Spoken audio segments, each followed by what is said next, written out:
Good morning to Western Canada and good afternoon if you're in the East like myself. My name is Kyle Lambier and I'm a senior advisor with the Office of the Federal Housing Advocate, and I use the pronouns he, him. You are joining the English session. We did have a French session this morning at 11 a.m. Eastern. It is a privilege for our office to host this event today, and what we wish to rebrand is the National Right to Housing Day. As we open, I'm going to ask that my colleague Rick provide information on the accessibility options available in our session today. So Rick, the floor is yours.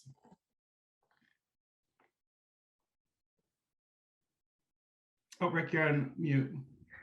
Good morning, everyone. Good afternoon, I should say. Thank you for joining us, everybody.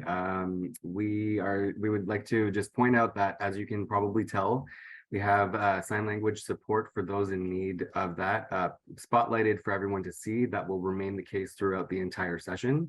For anyone who would like to follow along with closed captioning, please note that at the bottom of the screen, along the ribbon of all the different functions of Zoom, you'll find captions available either in the ribbon, or if you click on more, you'll be able to turn captioning on, and that way see closed captionings throughout.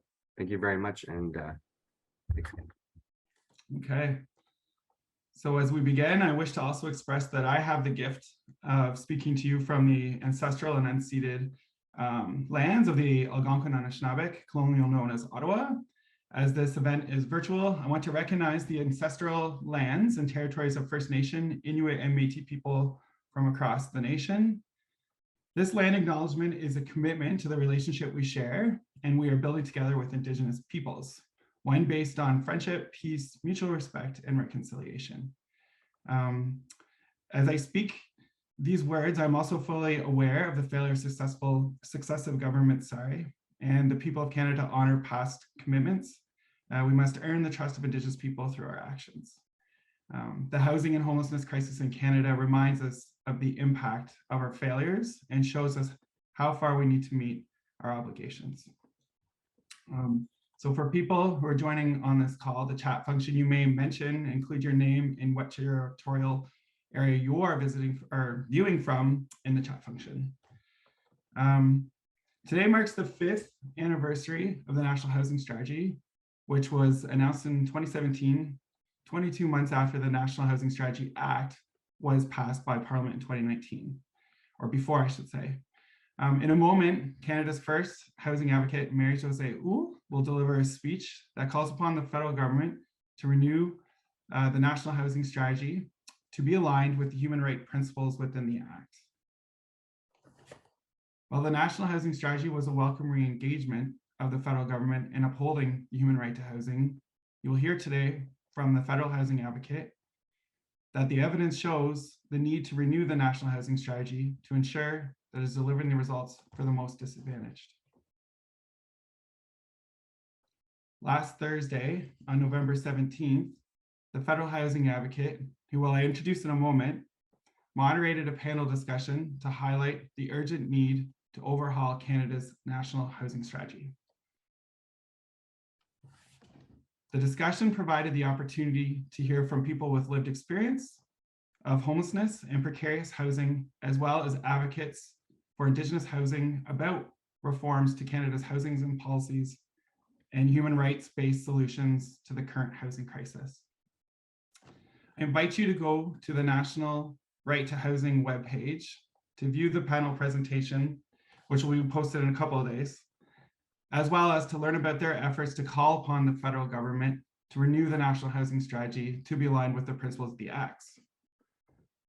On their website, www.housingrights.ca, you can actively participate in their letter writing campaign to compel the federal government on the urgent need to revise the National Housing Strategy.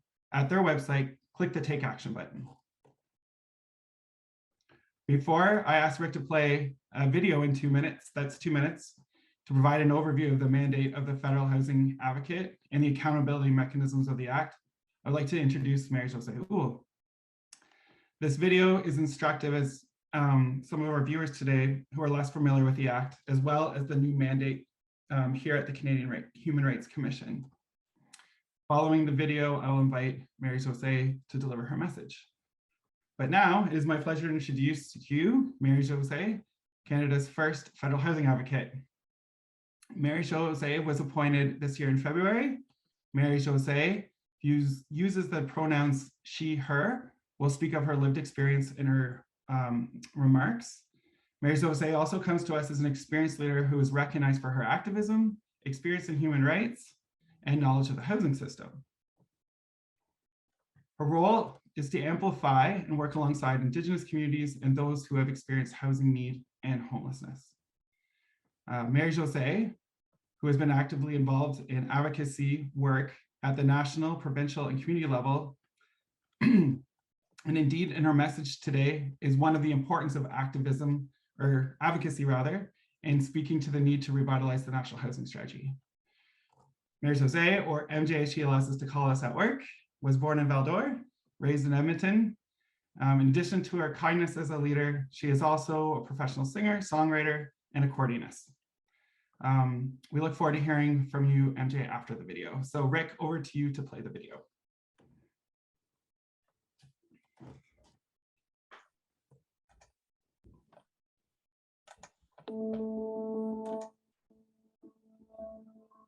Housing is a fundamental human right. Having a safe and secure place to call home helps people and families thrive and succeed. It is central to human dignity, well-being, and community. But a home is more than just a roof and four walls. It is protection from the elements, and it is a means to access basic services. It also keeps us safe and healthy. The right to housing means many things.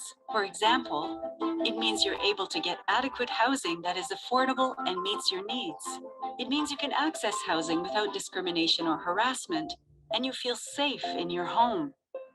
It also means your home should be accessible, like if you have a disability or you're an older person.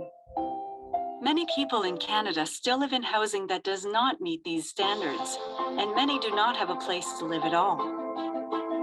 The National Housing Strategy Act recognizes housing as a fundamental human right. It commits governments to focus on those in greatest housing need, to reform housing laws, policies, and programs through a human rights-based approach, and to involve communities in meaningful ways. The Act also establishes a national housing strategy with accountability tools to help develop and maintain the strategy, including the National Housing Council and the Federal Housing Advocate. The Federal Housing Advocate's mandate is to promote and protect the right to housing across Canada. The Advocate gives those impacted by housing need and homelessness a voice. The Advocate receives submissions from the public on systemic housing issues and uses that information to make recommendations to improve Canada's housing laws, policies, and programs. The Advocate can review the issue. In some cases, they will refer it to the National Housing Council. The Council will establish a review panel to examine the issue more closely and make recommendations. The Advocate doesn't help with individual disputes. If you need help resolving a dispute, you need to go to the Landlord Tenant Board or Human Rights Commission in your province or territory. To make a submission to the Advocate or to find out more about what we do, visit the housing page on the Canadian Human Rights Commission website.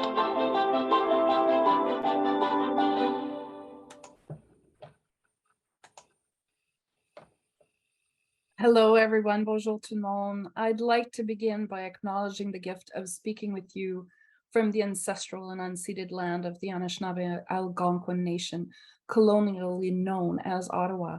And as this is a virtual event, I want to recognize the ancestral lands and territories of First Nations, Inuit, and Métis peoples across this land. I start off all of my meetings with a land acknowledgement, and it is really important for me to continue this practice. It's as I'm rushing from one meeting to another, from one thing to another, it grounds me. It is a recognition outwards, but it is one that's also very inwards. It helps me really think about why I'm here, why I do the work that I do, and the place that I have the privilege of being. We are unwanted guests, most of us, and we have a lot of work to do around that issue. Thank you so much for tuning in today to help celebrate this important day, Chimigwich. And I'm so pleased to have this opportunity to speak to all of you on what is currently called National Housing Day, or well, I think we've been teasing each other in the office because we think more of it as the National Right to Housing Day because, well, housing is a human right for everyone in Canada. And I'd also like to thank and acknowledge with great respect the diversity of participants who are present, from frontline service providers to researchers, analysts, and policy advisors to advocates for the right to housing, and absolutely everyone in between. You're all working towards transforming housing policy and practice, and you are transforming lives. So today, I first want to take some time to talk about the importance of advocacy for the right to adequate housing and why it matters. And second, I want to talk to you about the urgent need to overhaul the national housing strategy. And third, I want to share some of my recommendations on how we get there. I'm here today in my role as the federal housing advocate, but first and foremost, I'm here as a person who has experienced poverty, displacement, geographic marginalization, and housing precarity. And I also bring more than 18 years of professional experience advocating for the tenant rights within the community housing sector and pushing all levels of government to create a more equitable housing system. In February of this year, I took on my biggest challenge yet when I started in the role of Canada's first federal housing advocate. And it's not lost on me that this new role centers deeply on advocacy. I know there's high expectations for what this role must do to transform housing in Canada. And my experience advocating for the housing sector in Canada is, well, it's far from unique. I mean, during all the years I was learning and advocating in Ottawa, many of you were fighting for housing justice in cities and communities from coast to coast to coast. And frontline workers were struggling to protect people from falling through our tattered safety net. And sector leaders were speaking out about the high costs of funding cuts, you know, the human costs, the social costs, and the economic costs. And I knew the housing crisis had hit a tipping point when we no longer needed to convince decision makers that there was indeed a housing crisis happening. So working together with others in the sector, we did our homework and suggested an arsenal of solutions. And when the pandemic hit, further increasing the gap in housing disparity, well, we didn't sleep. We continued to listen, learn, and develop new strategies. And the right to adequate housing became a critical framework in our advocacy. And this brings me to my first point, that advocacy for the right to housing matters. For me, advocacy means standing up for people. It means caring for people. It means putting people first, and it means fighting for change with and for people who are less equipped to fight the broken system. It is explicit in my mandate that I must work with people with lived experience of inadequate housing and homelessness, and I want to amplify those voices which are so often unheard. So what do we mean? What do we mean when we talk about housing as a human right? Well, housing has to be more than four walls and a roof. It's essential for living a life in dignity, peace, and security. And it provides a foundation for a person to exercise their other rights, you know, the rights to vote, to access healthcare, and to get an education. My first 9 months as federal housing advocate had brought home to me the seriousness and urgency of the systemic housing issues people face in Canada. And our current housing crisis is not just about policy, housing prices, rents, and mortgage rates that you all read about on social media. The housing crisis is first and foremost about people. And this crisis has many faces, and it is resulting in so many very real human tragedies. During my trip to BC this summer and my first visit last month to Nunavut and Nunatsiavut, I met and heard from people who are bearing the brunt of this crisis. You know, the housing crisis is First Nations, Inuit, and Métis people with limited housing options living in crowded, inadequate, and unsuitable housing and being disproportionately represented among the population experiencing homelessness. The housing crisis is people living in encampments facing daily insecurity and lacking the basic services to maintain their dignity. The housing crisis is people unable to transition out of homelessness because there are no affordable housing options, and the social supports to help with their mental health, disabilities, addictions, and other challenges. And the housing crisis is people having to choose between paying rent or paying for groceries and other essentials. The housing crisis is people living in fear of eviction or facing evictions because their landlord wants to increase the rent. And the housing crisis is people being denied housing because of discrimination against their Indigenous, gender, sexual orientation, racial, or ethnic identity. The housing crisis is people exposed to sexual and other forms of harassment and violence because they're afraid to lose their homes. The housing crisis is people with disabilities considering medical assistance and dying in part because they can't find a dignified place to call home. Unfortunately, for so many people in Canada, this crisis, it's invisible. No one in Canada should have to endure this. And we must educate people that this is the reality for those facing housing insecurity in our country. And it is critical that we build understanding, particularly with all orders of government, that housing is a fundamental human right. And as we advocate with Indigenous people, people with lived experience, and those experiencing homelessness or housing precarity, it is our role to amplify their voices and work with them to find appropriate solutions. The solutions at all levels must be people-centered. So for every policy supported, for every dollar spent, we must always ask ourselves, like, for who? For who are we building? For who are we fighting? How do we improve this housing outcomes for those experiencing inadequate housing and homelessness? And how will this reach the people who need it most? So taking a human rights-based approach to housing is going to take all of us. It will take our combined advocacy efforts, and it will take political will.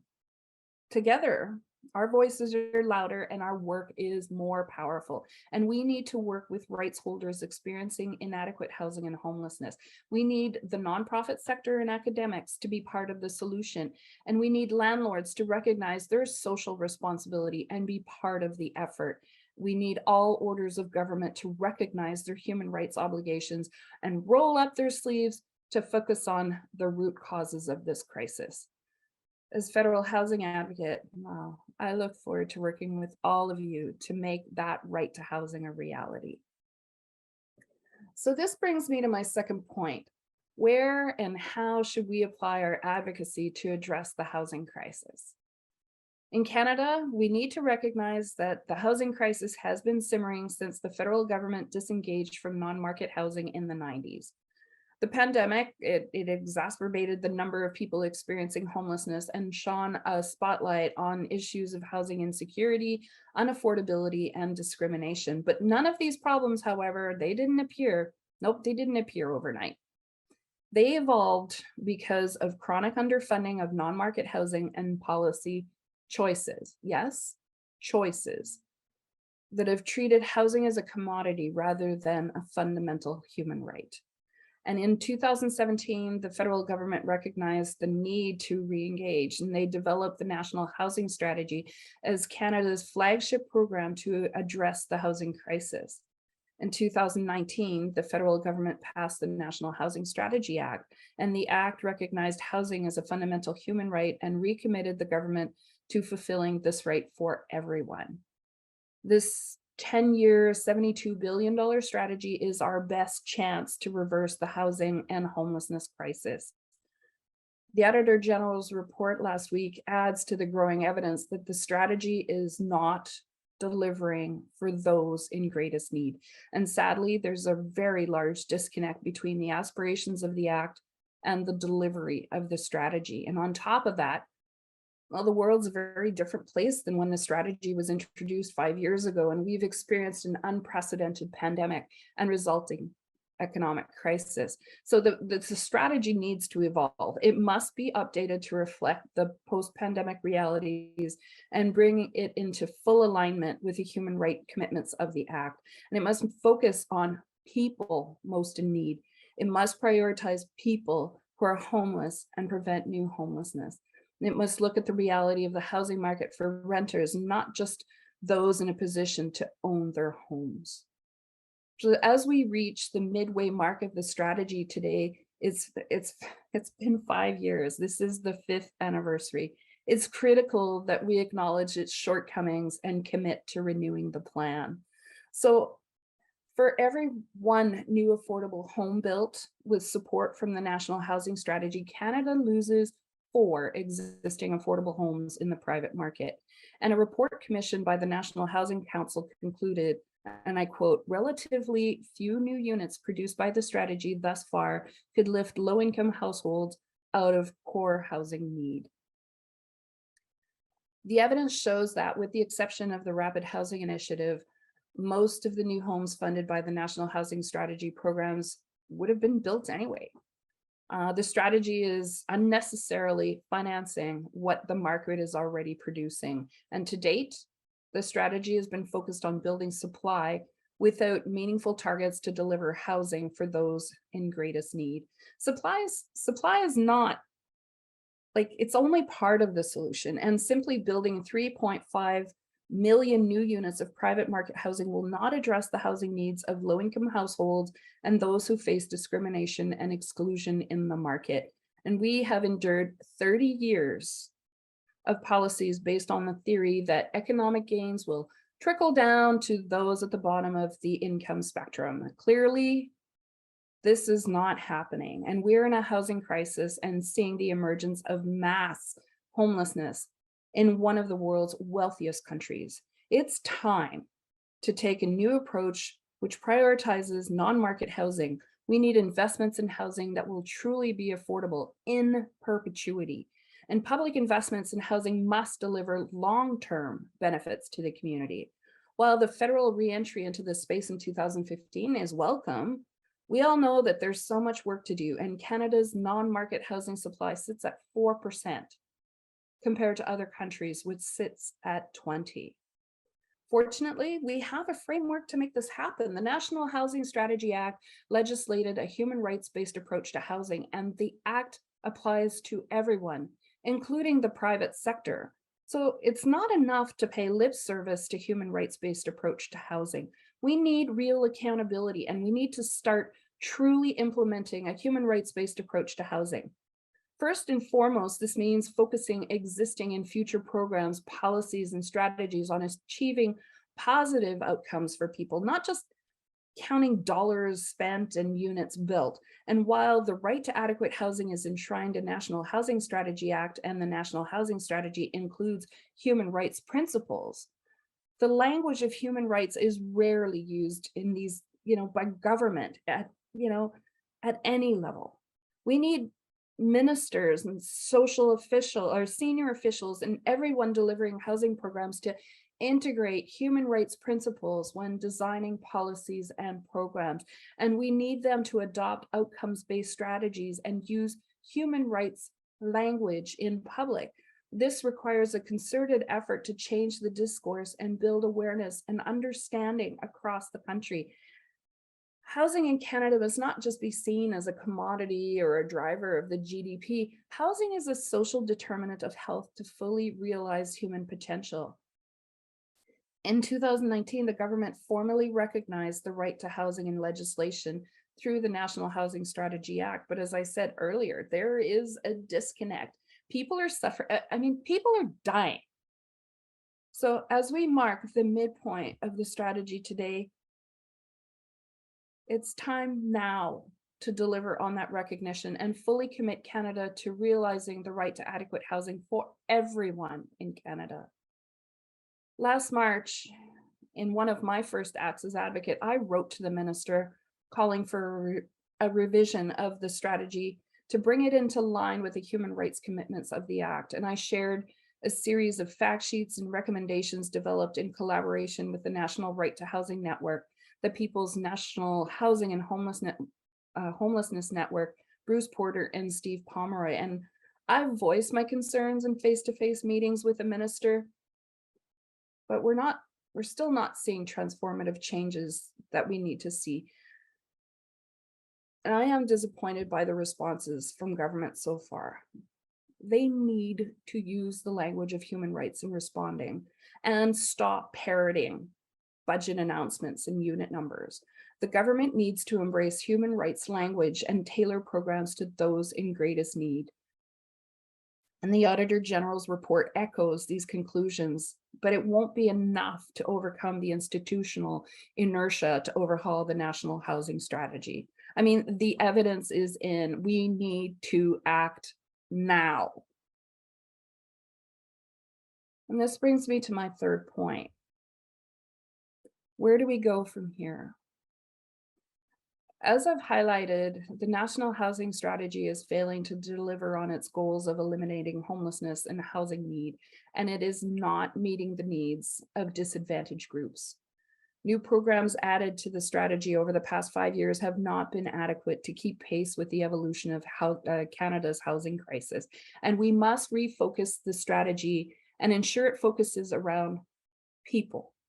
This means aligning it with the human rights commitments of the National Housing Strategy Act and ensuring its programs and outcomes prioritize the right to adequate housing for all. So today, I'd like to reiterate 4 key recommendations to improve the National Housing Strategy. My first recommendation, I call on the government to revise the National Housing Strategy to address Canada's legacy of colonialism and systemic housing inequity for First Nations, Inuit, and Métis people.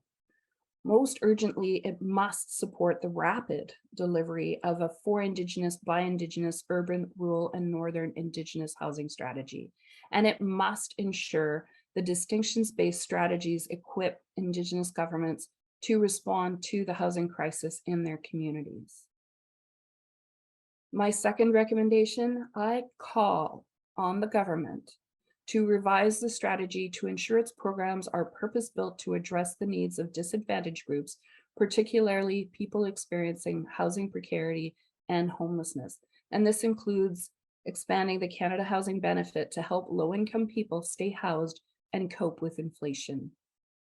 My third recommendation, I call on the government to revise the strategy to focus its funding on the development, repair, and acquisition of housing supply that is not for profit, permanently affordable, and provides community value in exchange for government investment. It must prioritize building deeply affordable housing that the private market is not providing. And the revised strategy must apply a standard definition of affordability based on the incomes of households in core housing need and a threshold that households should not be spending more than 30% of their total income on shelter costs. And in doing so, these affordability criteria must also ensure that affordable units are guaranteed in perpetuity. My fourth recommendation, I call on the government to revise the strategy to prioritize a federal leadership role and a coordinated all of government approach to involve all levels of government in solving the housing crisis. As we overhaul the National Housing Strategy at its midpoint, the government should also establish a cycle of evaluation and continuous improvement. I'm committed to doing everything I can to advocate for change, but I'm only one person, and I will continue to pursue the recommendations I made to the minister in March and follow up on the findings of the Auditor General's report. We also need everyone working together, advocating for the progressive realization of the right to adequate housing for everyone from coast to coast to coast. So today, I'm looking for your support so that we can get the government to commit to National Housing Strategy 2.0. First, I'm looking for everyone across all sectors, all orders of government, and all political parties to call for the urgent revision of the strategy to ensure its programs are focused on the critical objective of realizing the right to adequate housing for everyone in Canada. And as we do so, let us all commit to using the language of housing as a fundamental human right. Housing is not just a need or a policy option. We have a right to adequate housing, all of us. And our failure to deliver on this human right to an to an increasing number of people, it's absolutely shameful. And it needs to be our urgent priority. So it's my job to help hold the government accountable, but I can't do that without you. And seeking your help to continue your own advocacy and efforts to deliver housing to those in greatest need, to share information with my office regarding systemic housing issues, from across the country, and engage in the systemic reviews that will be taking place, while including the upcoming review panel on the financialization of rental housing. The National Housing Strategy Act and the tools it creates, they belong to all of us, and they belong to every person experiencing homelessness, facing eviction, living in substandard conditions from coast to coast to coast. It will take all of us working together to make the right to housing real. And I look forward to working together to build a new vision for housing in Canada, one that's centered around the importance of affordable, accessible, safe, and dignified housing for all, one that is for a social good, for the people that we care about and are advocating for every single day, one that sees housing as a human right. The National Housing Strategy is Canada's plan to end homelessness and protect the right to housing, but it's failing to deliver for those in greatest need. It's time to overhaul the strategy. It is our housing strategy. So we need to make sure, we need to demand that it work for everyone. Miigwech, merci, thank you.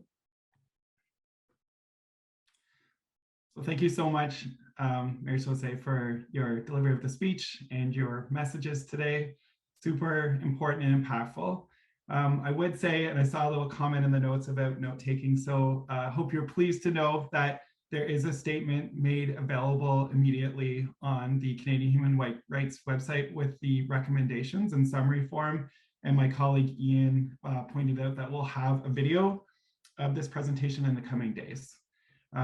Additionally, there is an op-ed authored by Marie-Josée in the Ottawa Citizen in English and Le Devoir in French on the need to revise the National Housing Strategy, and my colleague will be putting the links for everyone below. Unfortunately, our time is a bit short today. I want to remind people that you can take an active role in making the National Housing Strategy your own. Again, the National Right to Housing Network is leading a letter writing campaign to call on the federal government to renew the National Housing Strategy at its 5-year mark of the 10-year strategy, as MJ pointed out. You can participate by going onto their website, again, at www.housingrights.ca, and by clicking the Take Action button. Also, as Marie-Josée pointed out, the Federal Housing Advocate wants to hear from you. The Federal Advocate learns of systemic housing issues that matter nationally through her engagement activities, research, studies, and receiving correspondence.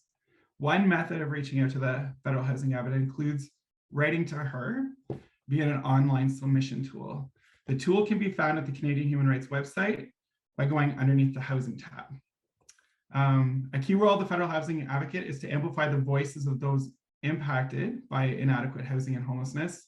And the submission tool guides people and organizations to share their experience by making recommendations to government and other decision makers to improve Canada's housing laws, policies, and programs, raising awareness of the most common and critical housing issues people are facing, holding governments to account on their obligations to address housing need across the country, and to drive change on key systemic housing issues and advance the right to housing in Canada for all. So in a moment, I'll ask Rick to play another video on how to make submissions on systemic housing issues and unmet housing need from across Canada. So I'll ask Rick to play that video now.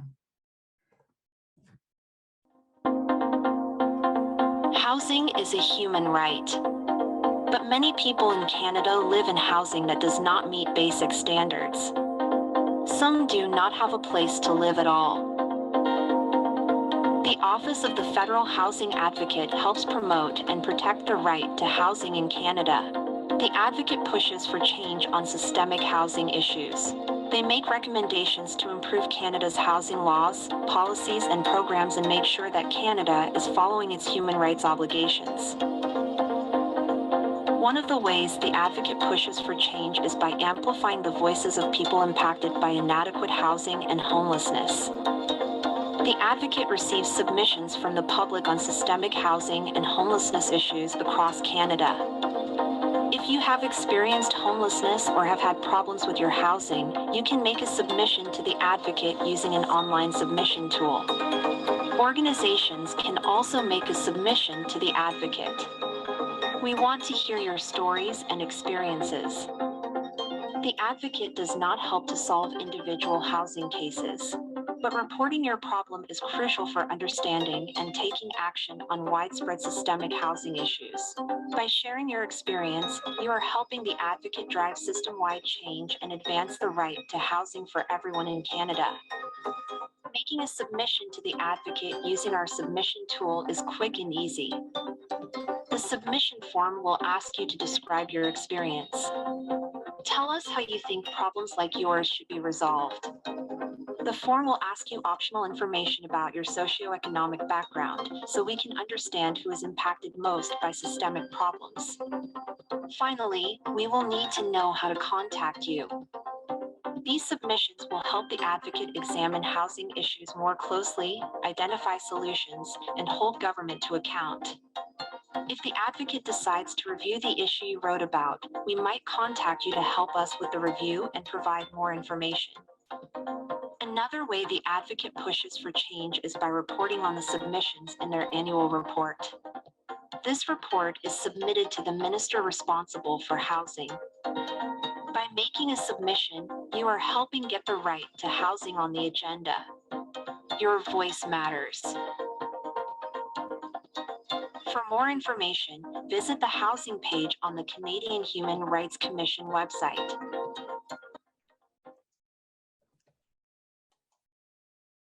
Okay, so thank you. That's our time today. I want to thank everyone for joining us today.